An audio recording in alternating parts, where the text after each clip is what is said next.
তিতলি নিজের দাদার বিয়ের দিন যখন তার হবু বৌদির মুখ দেখে তখন সে কিছুতেই সেটা মেনে নিতে পারে না, কারণ তিতলির দাদার সঙ্গে তার স্কুল লাইফের শত্রু পর্ণার বিয়ে ঠিক হয়। স্কুলে থাকতে পর্ণা এবং তিতলি একে অপরকে সহ্য করতে পারত না, তাই তিতলি কিছুতেই বুঝতে পারে না সে তার স্কুল লাইফের শত্রুকে কিভাবে বৌদি বলে মেনে নেবে।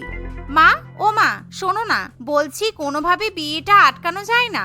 এই মেয়েটা একদমই ভালো নয়, দেখো কি বাজে দেখতে। এরকম মেয়েকে বাড়িতে বউ করে নিয়ে গেলে আমরা পাড়া প্রতিবেশীদেরকে দেখাতেই পারবো না, আমাদের মান সম্মানই থাকবে না। দাদার সঙ্গে এই মেয়ের বিয়ে কিছুতেই দেওয়া যাবে না। তোর কি মাথা খারাপ হয়ে গেছে?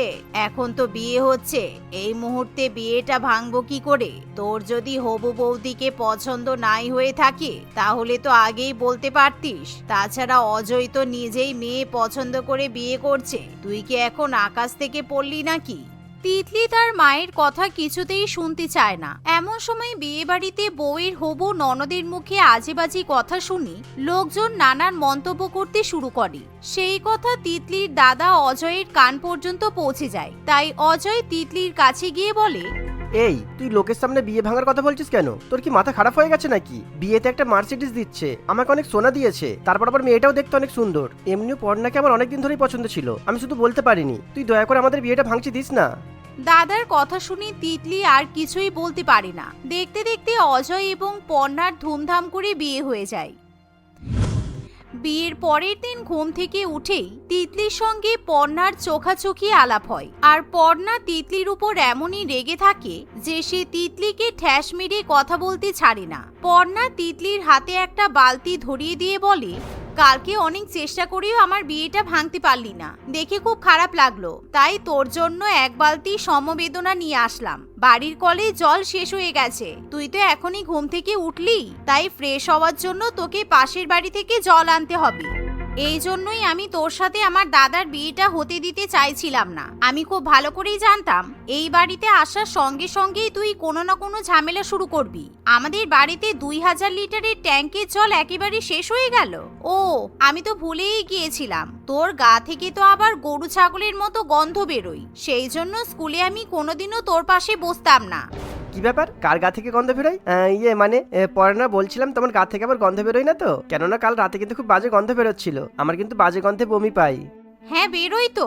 তোর বউয়ের গা দিয়ে এত বাজে গন্ধ বেরোই, দেখবি ঘরে কেন সারা বাড়িতেই আর টিকতে পারবি না। তোকে আমি পরে দেখছি। আরে না গো অজয়, তোমার বোন মজা করে এমন কথা বলছে, আমার গা থেকে গন্ধ বেরোবে কেন? তোমার কি মনে হয় আমার মতো একটা সুন্দর মেয়ের গা থেকে এরকম বাজে গন্ধ বেরোতে পারে? তুমি এখন যাও, তোমার অফিসের জন্য লেট হয়ে যাচ্ছে তো।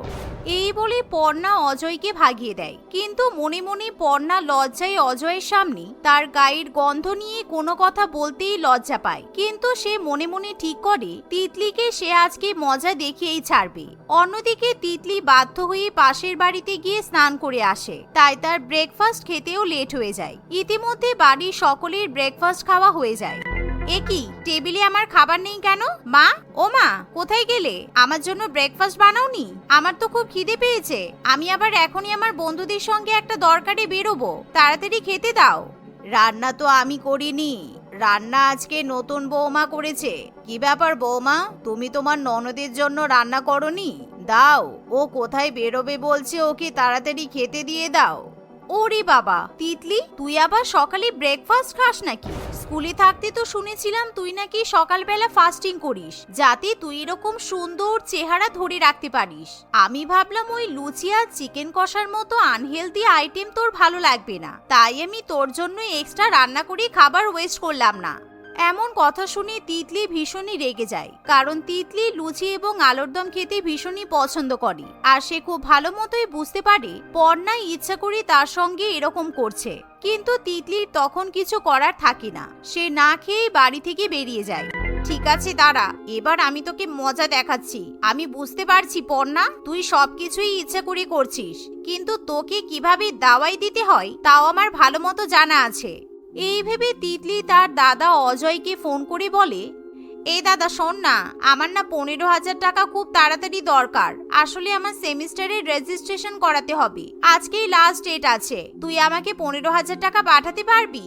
আচ্ছা শোন, আমি একটা ইম্পর্টেন্ট মিটিং এ আছি, আমি তোকে 15,000 টাকা পাঠাতে পারছি না, তবে কোনো অসুবিধা নেই, তুই তোর বৌদির কাছ থেকে 15,000 টাকা চেয়ে নে। এমন সময় তিতলি মনে মনে একটা দারুণ বুদ্ধি আটে। কিছুক্ষণ পর তিতলি আবার বাড়িতে ফিরে এসে বলে, কিরে বান্ধবী, কি করছিস? দেখ, আমার সাদামণি কোনো কাদা নেই, তাই আমি তোর সঙ্গে ভাব করতে আসলাম। তুই কি আমার সঙ্গে শপিং করতে যাবি? দেখ, আমার বলার দরকার বললাম, কারণ আমি যদি এখন একা একা শপিং করতে যাই তাহলে মা বলবে নতুন বৌদিকে নিয়ে গেলি না কেন, তাই আমি তোকে বলতে এলাম। পর্ণা যেহেতু শপিং করতে ভীষণই ভালোবাসতো, তাই সে তিতলির কথা শুনে সাথে সাথে শপিং এ যাওয়ার জন্য রাজি হয়ে যায়। কিছুক্ষণের মধ্যেই পর্ণা এবং তিতলি দুজনে একসাথে বাড়ি থেকে বেরিয়ে পড়ে। শপিং মলে গিয়ে পর্ণা নিজের জন্য জামা কাপড়, জুতা, ব্যাগ, জুয়েলারি ইত্যাদি পছন্দ করে।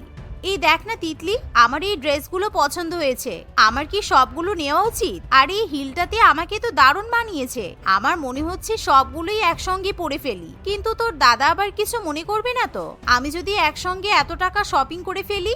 আরে না না, দাদা কি বলবে? দাদা তো তোকে খুব পছন্দ করে, আমার মনে হয় তোর সবগুলোই নিয়ে নেওয়া উচিত। নতুন বিয়ে করেছিস, আমার দাদা এমনিতেও অনেক বড় চাকরি করে, এইটুকু খরচা করলে দাদা তোকে কিছুই বলবে না।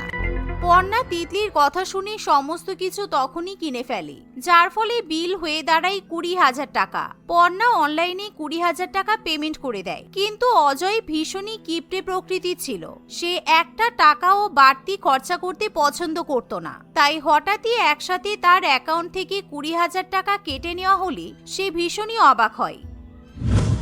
রাত্রিবেলা অজয় বাড়িতে এসে দেখে পর্ণা নতুন নতুন জামা কাপড়, ব্যাগ, জুতা ইত্যাদি নিয়ে বসে আছে। তিতলি কি তোমার কাছ থেকে 20,000 টাকা নিয়েছে? তিতলি যে আমাকে বললো 15,000 টাকা দরকার, কিন্তু তুমি এই সমস্ত নতুন জামা কাপড় কবে কিনলে? আমি তো তোমাকে একদিনও ঘুরতে নিয়ে যাইনি। তোর মনে হয় তোর বউ আমাকে 15,000 টাকা দেবে? আমি তোর বউয়ের কাছে 15,000 টাকা চেয়েছিলাম, কিন্তু আমার কথায় কোনো পাত্তা না দিয়ে দেখলাম মহারানী শপিং করতে চলে গেল। যাকগে, আমি মায়ের কাছ থেকে টাকা চেয়ে আমার রেজিস্ট্রেশন করিয়ে নিয়েছি। এই জন্যই তোকে বলেছিলাম ওই মেয়েটাকে বিয়ে করিস না, তোর সামনে একরকম থাকে আর আমাদের সামনে অন্য রূপ দেখায়। সে কি, তার মানে তুমি 20,000 টাকার এই সমস্ত শপিং করেছো? পর্ণা, তুমি আমাকে একবারও জিজ্ঞাসা করার প্রয়োজন মনে করলে না, তাই না? এতগুলো টাকা তুমি শপিং এ ওড়ালে। তুমি তো জানো আমি মাসে প্রথম স্যালারি পেয়েছি, এদিক ওদিক আমার কত কাজ থাকে। এই 20,000 টাকাটা আমি অন্য জায়গায় খরচা করতে পারতাম, তা নয় তোমার এই সমস্ত স্টুপিড খরচা ওঠাতে হচ্ছে। ননসেন্স। এভাবে অজয় পর্ণাকে ভীষণই বকাবকি করতে থাকে, কিন্তু পর্ণার সেখানে কোনোই দোষ থাকে না, সে খুব ভালো মতোই তিতলির চালাকি ধরতে পারে। দেখতে দেখতে এভাবে বেশ কিছুদিন কেটে যায়।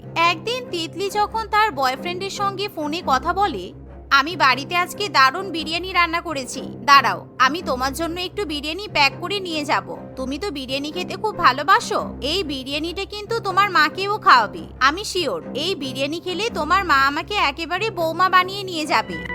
এমন কথা শুনে তিতলির বয়ফ্রেন্ড পলাশ খুবই খুশি হয়। তিতলি একটা বড় টিফিন বাক্সে বিরিয়ানি, চিকেন চাপ, রায়তা ইত্যাদি প্যাক করে তার বয়ফ্রেন্ড পলাশের জন্য নিয়ে চলে যায়। তিতলি পলাশের সঙ্গে একটা পার্কে দেখা করে এবং তাকে বিরিয়ানিটা খেতে দেয়, কিন্তু পলাশ যেই না অল্প একটু বিরিয়ানি মুখে দেয় তখনই সে সঙ্গে সঙ্গে থুতু করে বিরিয়ানি ফেলে দেয়। ছি ছি ছি ছি, কি বাজে গন্ধ। ও একটু তোমার এই বিরিয়ানির মধ্যে থেকে কেমন যেন কুকুরের গুয়ের মতো গন্ধ বেরোচ্ছে। সত্যি করে বলো তো তুমি কি দিয়ে বিরিয়ানি বানিয়েছো? ছি ছি ছি, কি বাজে গন্ধ। আমি তোমার সঙ্গে আর কিছুতেই রিলেশন রাখতে পারবো না, আজকেই তোমার সঙ্গে ব্রেকআপ। এই বলে পলাশ সেখান থেকে চলে যায়। কিন্তু তিতলি কিছুই বুঝে উঠতে পারে না, কারণ সে দুপুরবেলা যখন সেই বিরিয়ানি খেয়েছিল তখন সেই বিরিয়ানির স্বাদ খুবই ভালো ছিল। কিছু বুঝতে না পেরে তিতলি মন খারাপ করে বাড়িতে ফিরে আসে। কিরে হতচ্ছাড়া মেয়ে, তোকে গাদাখানেক টাকা খরচা করে আমি ইউনিভার্সিটিতে পাঠাচ্ছি আর তুই টিউশনের নাম করে ওর সাথে দেখা করতে যাচ্ছিস? দাঁড়া, আমি তোর পা দুটো আজকেই ভেঙে রাখবো। আসলে পর্ণা তিতলি এবং তার বয়ফ্রেন্ডের কথোপকথন শুনে ফেলে, তাই সে তখনই রান্নাঘরে গিয়ে বিরিয়ানির মধ্যে গাদাল পাতার রস মিশিয়ে দেয়। সেই সাথে তিতলি যখন তার বয়ফ্রেন্ডের সঙ্গে পার্কে দেখা করতে যায়, পর্ণাও তার পেছন পেছন পার্কে গিয়ে সমস্ত কিছু ভিডিও রেকর্ড করে নেয় আর বাড়িতে এসে পর্ণা তার শাশুড়ি মাকে সমস্ত কিছু দেখিয়ে দেয়। শুধু তাই নয় মা, আবার ওই ছেলেটাকে আমাদের বাড়ির রান্নাবান্না সমস্ত কিছু খাওয়াচ্ছিল, আজকে রান্নাবান্না করে খাওয়াচ্ছে, কালকে তো বাড়ির সোনা গহনা দিয়ে আসবে। আমার বাপের বাড়ির পাশের বাড়ির মেয়েটাও তো এরকম করতো, তারপর বাড়ি থেকে হঠাৎই একদিন সব টাকা, সোনা, গহনা গাঁটি নিয়ে বয়ফ্রেন্ডের সঙ্গে ভেগে গেল। তুই তুই যেন খুব সাধু। তুই তো আমাদের পাড়ার ওই সায়নের সঙ্গে আরেকটু হলে পালিয়েই যাচ্ছিলি। তোর বাবা মা তো তোকে খুঁজে বাড়িতে নিয়ে এসেছিল। আমি তোর বাবা মায়ের জায়গায় থাকলে লাথি মেরে বাড়ি থেকে বার করে দিতাম। এই জন্যই আমি এই মেয়েটাকে আমাদের বাড়ির বউ করে আনতে বারণ করেছিলাম। এই মেয়েটার অনেক কেচ্ছা আছে, তোমরা কিছুই তো জানো না। সে কি? ছি ছি, বৌমার নামে আমি এরকম কথা শুনবো আমি তো আশাই করিনি। তুই তো পরীক্ষায় ফেল করেছিলি, সেই কথাটা তো দিব্যি চেপে গেছিস। এভাবে তিতলি এবং পর্ণা নিজেদের মধ্যে ঝগড়াঝাটি করতে থাকে। তিতলি এবং পর্ণা দুজনেই সরোজিনী দেবীর সামনে একে অপরের নামে সমস্ত সত্যি কথা বলে দেয়। আসলে তিতলি এবং পর্ণা আগে স্কুলে বান্ধবী ছিল। পর্ণা স্কুলে থাকতে সায়ন নামের এক ছেলেকে পছন্দ করত। অন্যদিকে তিতলিও সায়নকে মনে মনে খুবই পছন্দ করে বসে। আর একদিন তিতলি যখন সায়নকে নিজের মনের কথা জানায়, তখন সায়ন তিতলিকে রিজেক্ট করে দেয়, কারণ সায়ন শুধুমাত্র পর্ণাকেই পছন্দ করে। সেই থেকে তিতলি এবং পর্ণার মধ্যে শত্রুতা শুরু হয়। তারা কেউ কাউকে সহ্য করতেই পারে না। তিতলি এবং পর্ণার মুখে আসল ঘটনা জানার পর সরোজিনী দেবী বলে, আমি তোমাদের দুটোর কারোরই মুখ দেখতে চাই না, তোমরা যে যার ঘরে চলে যাও। তুমি এত বাজে একটা মেয়ে আমি তো জানতাম না। তুমি আবার কার সঙ্গে পালিয়ে যাচ্ছিলে? তোমাকে বিয়ে করার আগে আমার বোনের কথাটাই শোনা উচিত ছিল। আমি আর কিছুতেই তোমার সঙ্গে ঘর করতে পারবো না। তুমি এখন তোমার বাবার বাড়ি চলে যাও। তুমি একটু বোঝার চেষ্টা করো, আমি কারোর সাথে পালিয়ে যাইনি। তিতলি একটু বাড়িয়ে বাড়িয়ে বলেছে। অজয় কিছুতেই পর্ণার সঙ্গে থাকতে চায় না, তাই পর্ণা কাঁদতে কাঁদতে ব্যাগপত্র গুছিয়ে তিতলির কাছে গিয়ে বলে, নে, তোর এবার শান্তি হলো তো? আমার নামে বানিয়ে বানিয়ে মিথ্যা কথা বলে আমার সংসারটা ভেঙে দিলি। তোর মতো শত্রু যেন কারো না হয়। পর্ণাকে এভাবে কাঁদতে দেখে তিতলির খুবই খারাপ লাগে, কারণ তিতলি মোটেই চায় না তার দাদা বৌদির সংসার ভেঙে যাক। দাদা, তুই তো ভীষণ ইম্যাচিওর। বৌদি সেই স্কুল লাইফে কবে একটা ছেলেকে পছন্দ করত, তাই নিয়ে তুই বৌদির সঙ্গে ঝগড়া করছিস, এভাবে একটা সুখের সংসার ভেঙে দিতে চাইছিস। মানছি আমি রাগের মাথায় অনেক কিছু বলে ফেলেছি, কিন্তু সব কথা সত্যি নয়। এমন কথা শুনে অজয় তখনই পর্ণার কাছে ক্ষমা চেয়ে নেয়। সেদিনের পর থেকে তিতলি এবং পর্ণার মধ্যেও ভাব হয়ে যায়। তারা আর কখনোই একে অপরের সঙ্গে শত্রুতা করে না। রিমি একটি শহুরে মেয়ে ছিল, কিন্তু তার বিয়ে হয়েছিল গ্রামে। তার বাবা মা কমলপুর গ্রামে নিখিল নামে একটি ছেলের সঙ্গে তার বিয়ে দিয়েছিল। বিয়ের ঠিক পরের দিন, বৌমা, আজকে আমাদের বাড়িতে তোমার প্রথম রান্না। তুমি তোমার ইচ্ছা মতো কিছু রান্না করে নিয়ে এসো, যাও। হোয়াট? আপনি আমাকে হুকুম করছেন? How dare you! আমি একজন শহরের মেয়ে হয়ে আপনাদের বাড়িতে এসে রান্না করব? কোনোদিনও নয়। কেন বৌমা, শহরের মেয়েরা বুঝি রান্না করে না? আমি বেশি কথা বলতে পছন্দ করি না, ওকে? আমি রান্না করতে পারি না, কারণ আমি এর আগে কোনোদিনই রান্না করিনি। আপনি যান, আপনার শহুরে বৌমার জন্য ভালো কিছু খাবার রান্না করে নিয়ে আসুন। আমি খাবো, আমার খিদে পাচ্ছে। রিমি, তুমি মায়ের সাথে এভাবে কথা বলছো কেন? মা তোমাকে খারাপ কিছু তো বলেনি। তুমি রান্না পারো না সেটা ভালো করেই তো বলতে পারতে। মা তোমাকে শিখিয়ে দিত। না, আমি রান্না শিখতেও চাই না, ওকে? ছাড় না বাবা, এমনিও তো আমিই আগে রান্না করতাম। ও শহর থেকে এসেছে, আমাদের সঙ্গে মানিয়ে নিতে ওর একটু সময় লাগবে। বৌমা, তুমি বসো, আমি রান্না করে নিয়ে আসছি। কিছুক্ষণ পর নন্দিতা দেবী রান্নাঘর থেকে কিছু খাবার নিয়ে আসে। ইস, ছি, কি বাজে দেখতে! কি বানিয়েছেন এটা? মিষ্টি মিষ্টি ভাত মনে হচ্ছে। বৌমা, এটা মিষ্টি ভাত নয়, এটাকে ক্ষীর বলে। নারকেলের দুধ দিয়ে বানানো, নিখিলের প্রিয় খাবার। ইস, ছি, এটা মানুষে খায় কখনো? আমি পায়েস খেতে ভালোবাসি, ক্ষীর খেতে নয়, বুঝেছেন? পুরো মুখটাই নষ্ট। আমি বাইরে যাব ব্রেকফাস্ট করতে। কি বাইরে যাবে মানে? তুমি কালকে আমাদের বাড়িতে বিয়ে করে এলে, আর আজকে তুমি বাইরে বেরোবে? লোকে কি বলবে? কে কি বললো, আই জাস্ট ডোন্ট কেয়ার, ওকে?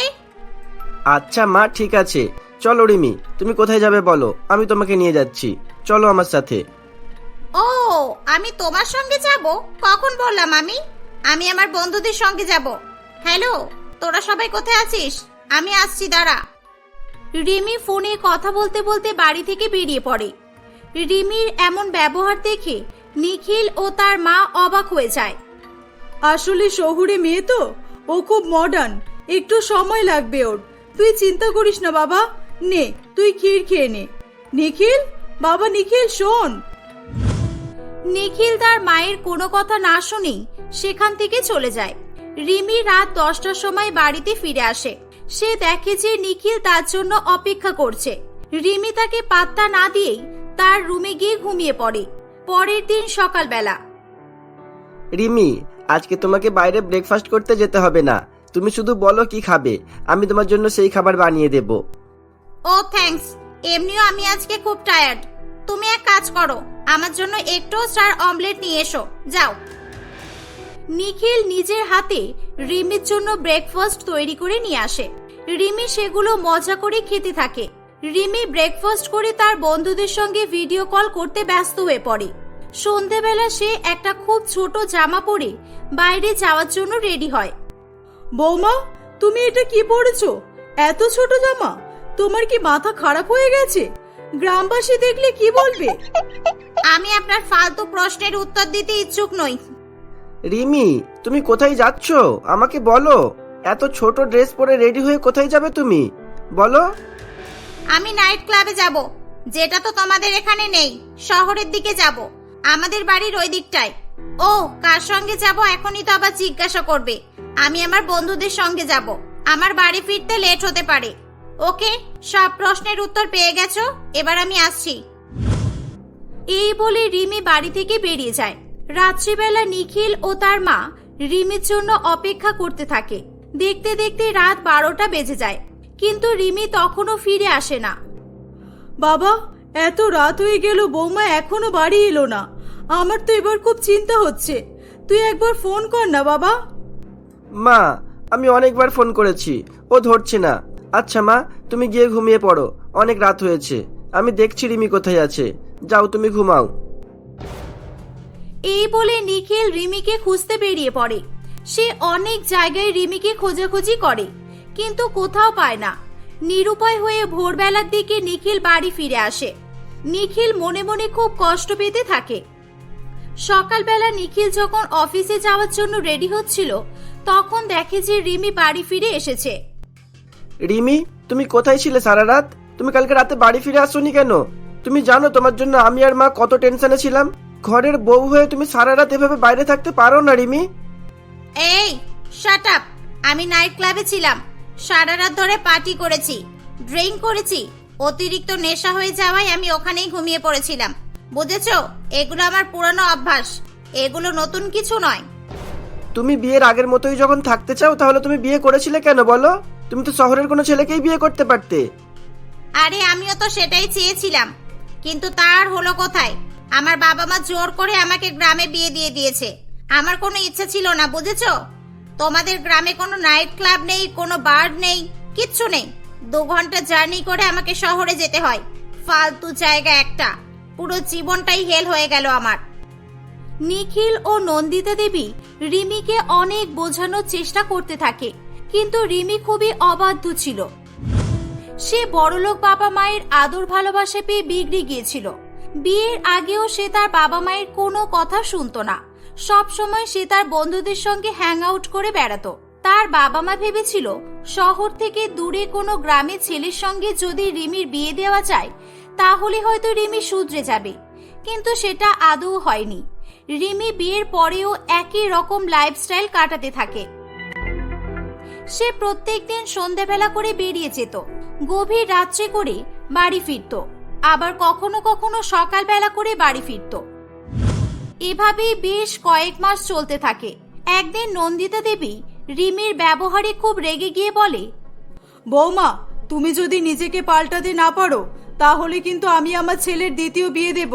তোমার মতো বৌমার কোনো দরকার নেই আমার। ও রিয়েলি? দিন না দিন, একটা কেন 10টা বিয়ে দিন। শহরে এটা কমন ব্যাপার, আমার এতে কিচ্ছু যায় আসে না, বুঝলেন? রিমি, তোমার সত্যিই কোনো প্রবলেম নেই তো? নো ওয়ে, কোনো প্রবলেম নেই। আমি শুধু আমার মতো থাকতে চাই, ব্যাস। এমনিও তোমার মতো আনস্মার্ট গ্রামের ছেলেকে বর হিসেবে মানতে পারছি না আমি, আর মানতেও পারবো না। আমি নিজেই এই সম্পর্ক থেকে নিজেকে মুক্ত করতে চাইছি। এই বলে রিমি বাড়ি থেকে বেরিয়ে পড়ে। সে গভীর রাতে মদ্যপান করে বাড়ি ফিরে আসে। সে তার রুমের কাছে এসে দেখে দরজা ভেতর থেকে বন্ধ করা আছে। এর আবার কি হলো? আজকে আবার দরজা বন্ধ করে রেখেছে। অন্যদিন তো আমি না আসা পর্যন্ত আমার জন্য জেগে বসে থাকে। এই দরজা খোলো নিখিল, এই নিখিল দরজা খোলো বলছি। ও হ্যালো। রিমি অনেকক্ষণ ধরে চেঁচানোর পর দেখেছে একজন অচেনা মহিলা দরজা খোলে। রিমি তাদের রুম থেকে মহিলাটাকে বাইরে বেরোতে দেখে অবাক হয়ে যায়। এই কে তুমি? তুমি আমার ঘরে কি করছো? হ্যাঁ, নিখিল কোথায়? আমার বর কোথায়? কে তুমি বলো? নিখিল তোমার বর ছিল, এখন থেকে ও আমার বর। আমরা আজকেই বিয়ে করেছি। আমার নাম ললিতা। আমার বর নিখিল এখন ঘুমাচ্ছে। আশা করছি তুমি তোমার সব প্রশ্নের উত্তর পেয়ে গেছো। এবার দয়া করে যাও আর আমাদের ঘুমাতে দাও। ললিতার কথা শুনে রিমি একেবারে আকাশ থেকে পড়ে। মানে নিখিল তোমাকে বিয়ে করেছে? কিন্তু কিভাবে? মানে সরো সরো দেখি, নিখিলের সঙ্গে কথা আছে আমার। না, আমার বর এখন ঘুমাচ্ছে। আমি ওকে কিছুতেই বিরক্ত করতে দেব না। বেচারা কত রাত তোমার জন্য জেগেছে তার কোনো ঠিক নেই। কালকে সকালবেলা কথা হবে। Good night. এই বলে ললিতা রিমির মুখের উপর দরজা বন্ধ করে দেয়। রিমির খুব রাগ হয়, কিন্তু তার কিছু করারও ছিল না, কারণ সে নিজেই তো সকালবেলা বলেছে যে নিখিল বিয়ে করলে তার কোনো প্রবলেম নেই। রিমি শেষমেশ অন্য রুমে গিয়ে ঘুমিয়ে পড়ে। সকালবেলা রিমির চোখ খুললে সে প্রতিদিনের মতোই ঘুমের ঘোরে বলে ওঠে, নিখিল নিখিল আমার ব্রেকফাস্ট কোথায়? কই গো নিখিল, কোথায় তুমি? ও শিট। রিমির হঠাৎ করে ললিতার কথা মনে পড়ে যায়। রিমি বাইরে এসে দেখে ললিতা, নিখিল এবং নন্দিতা দেবী একসঙ্গে বসে ব্রেকফাস্ট করছে। বৌমা, তুমি আজকে আমার মনের আশা পূরণ করলে। তুমি এত ভালো রান্না করেছো না, কি বলবো আমি। সত্যি তোমাকে বৌমা হিসেবে পেয়ে আমি খুব খুশি। কি মরতে যে ওই শহরে মডার্ন মেয়েকে আমার ছেলের সঙ্গে বিয়ে দিতে গিয়েছিলাম। মা, ললিতাও তো শহরের মেয়ে, কিন্তু ও রিমির মতো অভদ্র নয়। শহরের সব মেয়ে এক রকমের হয় না। ললিতা আমার বউ হিসেবে একেবারে পারফেক্ট। আচ্ছা নাও, এবার তোমার পছন্দের ক্ষীর বানিয়েছি, খেয়ে নাও। না, আগে আমি তোমাকে খাওয়াবো, তারপর আমি খাবো। এসো এখানে বসো দেখি। এসব দেখে রিমি খুব রেগে যায়। সে একেবারে তেলে বেগুনে জ্বলে ওঠে। নিখিল, কি করছো এসব? তুমি এই ডাইনিকে খাওয়াচ্ছ আর আমার কথা একদিনেই ভুলে গেলে? আমার সকালের ব্রেকফাস্ট তৈরি করে তুমি প্রতিদিন আমার রুমে নিয়ে যেতে, আর আজকে যাওনি কেন? আমার ব্রেকফাস্ট কে বানাবে? ওহো, আমি তো ভুলেই গেছি। আসলে আমি তো তোমার কেয়ার করতে পারবো না। এখন তো ললিতা আমার বউ, ওর কেয়ার করা আমার কর্তব্য। আর আমার মতো গেও আনস্মার্ট ছেলেকেও মন থেকেই বর হিসেবে মেনে নিয়েছে, সুতরাং এখন থেকে ওই আমার সব। তুমি একদিনে এতটা পাল্টে যাবে আমি ভাবিনি নিখিল। মা, আপনি আমার জন্য ব্রেকফাস্ট বানিয়ে দিন প্লিজ। আমার খুব খিদে পাচ্ছে। কালকে রাতে আমি খাইনি। আমি তো ভেবেছিলাম নিখিল খাবার নিয়ে আমার জন্য বসে থাকবে, কিন্তু এই ডাইনির সঙ্গে কালকে যে ফষ্টি নষ্টি চলছিল। খবরদার, আমার বৌমার ব্যাপারে আর একটাও বাজে কথা বলবে না। আর তুমি আমাকে মা বলেও ডাকবে না। আমি ললিতার শাশুড়ি মা, তোমার নই। আর নিজের খাবার নিজে তৈরি করে খাও। আমার হাতের খাবার তো তোমার পছন্দ নয়। হুঁ। আচ্ছা ছাড়ো না মা, ফালতু আলোচনা করা ছাড়ো। ললিতা, কালকে রাতে তোমাকে আমি এই উপহারটা দিতে ভুলেই গিয়েছিলাম। এই দেখো, আমার কিউট বউয়ের জন্য সোনার নেকলেস। কেমন দেখো তো, পছন্দ হয়েছে কিনা? ওয়াও, এটা খুব সুন্দর। আমার খুব পছন্দ হয়েছে। থ্যাংক ইউ নিখিল। আচ্ছা নিখিল, শোনো না, আমি তো বাড়ি থেকে কোনো জামা কাপড় নিয়ে আসিনি, তাই আমাকে একটু শপিং এ যেতে হবে। ধ্যাৎ, এতে বলার কি আছে? এই নাও, কিছু টাকা আছে এতে, তোমার যা ইচ্ছা কিনে নিও। না, আমাকে টাকা দিচ্ছ কেন? আমি কি একা একা যাব নাকি? আমার সঙ্গে তোমাকেও যেতে হবে। আমি তোমাকে ছাড়া কখনোই একা একা বাইরে যাব না, প্লিজ। আচ্ছা, আমি সঙ্গে গেলে তোমার অসুবিধা নেই তো কোনো? এ বাবা, সে কি অসুবিধা কিসের? সব মেয়েরাই তো চাই বরের সঙ্গে বাইরে ঘাটে যেতে, বিশেষ করে শপিং করতে। না না, ভুল বললে। আসলে সব মেয়ে চায় না। কিছু মেয়ে আছে বরকে ছেড়ে বন্ধুদের সঙ্গে ঘুরতে বেশি ভালোবাসে। আচ্ছা চলো যাই এবার আমরা। এই বলে নিখিল ললিতাকে নিয়ে বেরিয়ে পড়ে। রিমির খুব রাগ হয়, কিন্তু সে কিছু করতে পারছিল না। সে তাদের বাড়ি ফিরে আসার জন্য অপেক্ষা করতে থাকে, কিন্তু নিখিল ললিতাকে নিয়ে অনেক রাত্রে বাড়ি ফিরে আসে। নিখিল রিমির দিকে ফিরেও তাকায় না। ললিতাকে নিয়ে সে নিজের রুমে চলে যায়। নিখিল এভাবেই প্রত্যেকদিন ললিতার অনেক কেয়ার করে আর তাকে নিয়ে রোজ ঘুরতেও যায়। এভাবেই দেখতে দেখতে 6 দিন কেটে যায়। একদিন ললিতা, তাড়াতাড়ি চলো, আমাদের সিনেমা যে শুরু হয়ে যাবে। নিখিল, বন্ধ করো এসব। আমি আর এগুলো মেনে নিতে পারছি না নিখিল। এই ডাইনির সঙ্গে তুমি কোথাও যাবে না। তুমি আমার বর, আমি তোমাকে অন্য কারোর হতে দেব না। তুমি একে ডিভোর্স দাও এখনই, না হলে আমি কিন্তু সুইসাইড করব বলে দিলাম। আমি আমার ভুল বুঝতে পেরেছি। তুমি যেমনই হও না কেন, আমি তোমাকে অন্য কারোর সঙ্গে দেখতে পারবো না। না, ললিতাকে ডিভোর্স দেব না, কারণ তার কোনোই প্রয়োজন পড়বে না। আমি ললিতাকে 7 দিনের জন্য ভাড়া করে নিয়ে এসেছিলাম। এই নাও ললিতা, তোমার 50,000 টাকা। আর ধন্যবাদ আমাকে এত সাহায্য করার জন্য।